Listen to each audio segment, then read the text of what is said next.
In this video lecture, we can discuss about actinomycetes and mycoplasma. Actinomycetes are belonging to phylum Actinobacteriae, genus Actinomyces, order Actinomycetiles, and family Actinomycetaceae. They are gram-positive, non-motile, non-sporing, non-capsulated, and filamentous fungus-like bacteria. They appear like this as a network of filament. They are predominantly branched. They can produce reproductive spores, and the spores produced by actinomycetes are called conidiophores. And the spore bearing structures are called conidiophores, and the spores are called conidiospores. They are prokaryotic without organized nucleus, and they don't have any membrane bound organelles. The cell wall is made up of peptidoglycan, muramic acid, and diaminopimelic acid. Due to their branching, they resemble the fungi, and these organisms have high GC content. Even though they are having branching, they are having a prokaryotic cell structure. Hence, they are considered as an intermediate organism between algae and fungi. They show resemblance to Corynebacteria and Mycobacteria. Actinomycetes are anaerobic, and also they seem to be facultatively aerobic.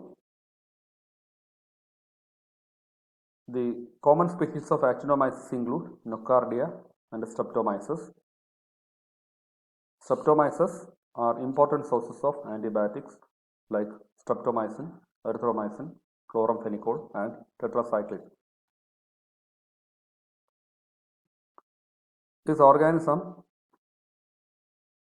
are higher to bacteria, but they were thought to be of like fungi for many years due to their filamentous form, and they have a diameter of 0.5 to 0.8 micron, and many of the species doesn't have aerial mycelia in culture, but only some species show mycelial formation above the culture. And the second group of organisms what we want to discuss today is Mycoplasma. Mycoplasma are pleuromorphic, that means having different shapes, smallest living organism. They are also called pleuropneumonia-like organism or PPLOs. They are belonging to family Mycoplasmataceae. They are also having a prokaryotic cell assembly without a nuclear membrane and without an organized appendages. They have ribosomes. They are present everywhere in the nature. Plants, insects, and animals serve as their reservoirs. They reside in the mucosa of upper respiratory tract and also in urogenital tract of human beings.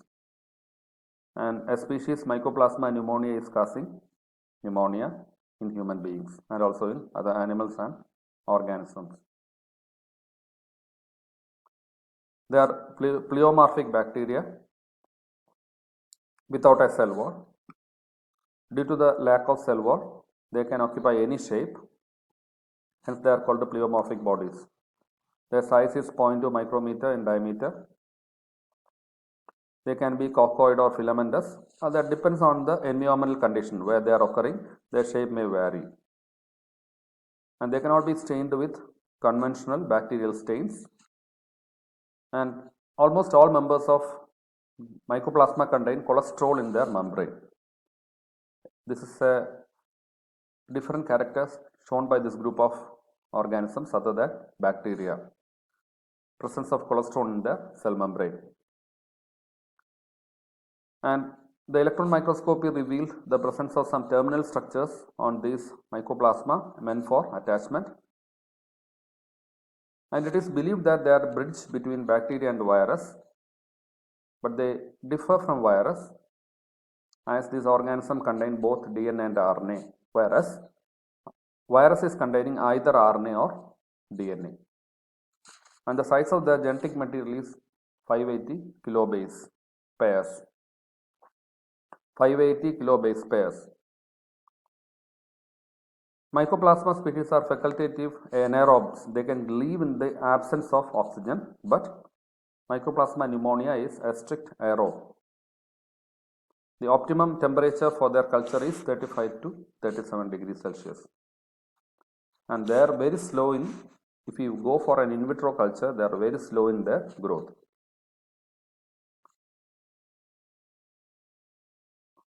And they cause different kinds of diseases.